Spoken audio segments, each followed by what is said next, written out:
This is all happening because Prime Minister Modi's government has passed new farming laws that will change how the agricultural industry has worked for decades.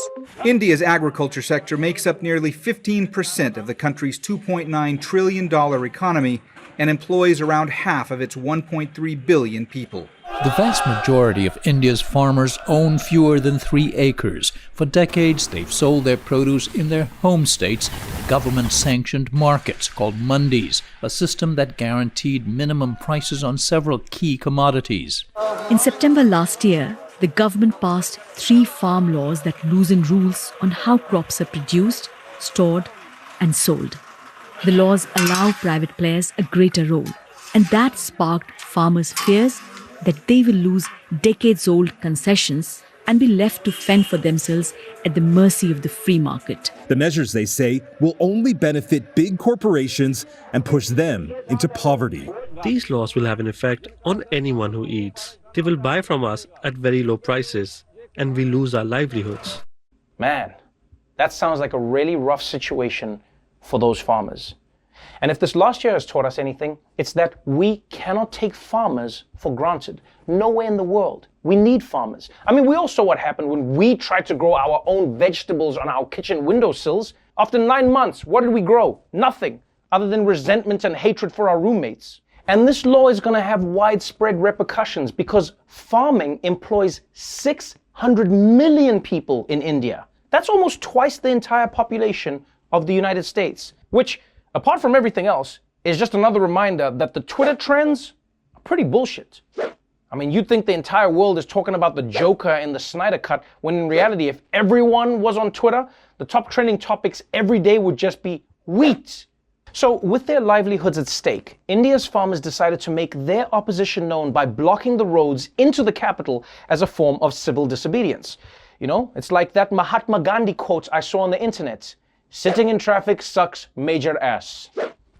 And that's how things stayed for a while, until a couple weeks ago when they escalated it big time. The largely peaceful campaign briefly turned violent last week when protesters drove a procession of tractors into the heart of the capital, New Delhi. Some farmers confronted police, who fired back with tear gas. The government has arrested more than 120 people and charged farm union leaders with rioting and sedition. Now, the government's responding by using massive concrete barriers to box in the 3 main sit-in sites along New Delhi's highways.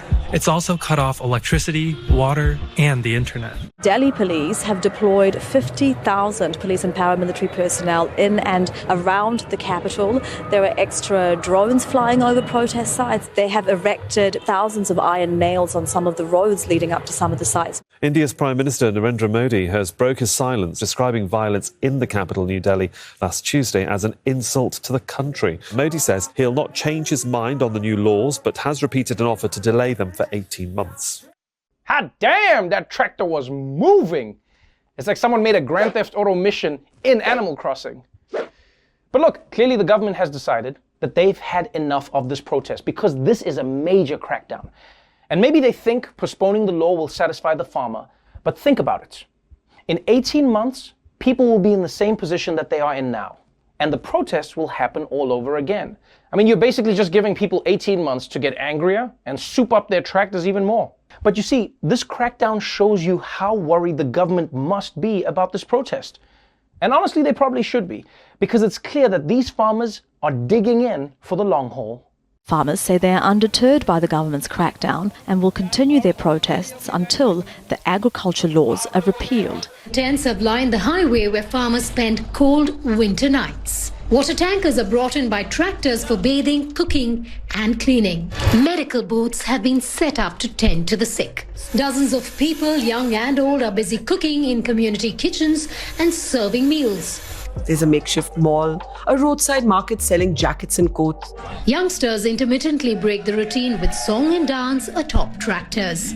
We've made this our home, whether it takes 4 years or more. We're here to stay. Now you see there, that's some determination right there. That dude is ready to protest for 4 years, which doesn't surprise me, because nobody on earth is more patient than a farmer. Farmers are the same people who will wait 5 months to grow an eggplant. An eggplant! I'm not even patient enough to find it in the emojis. Sometimes I'll just send like a cucumber or something.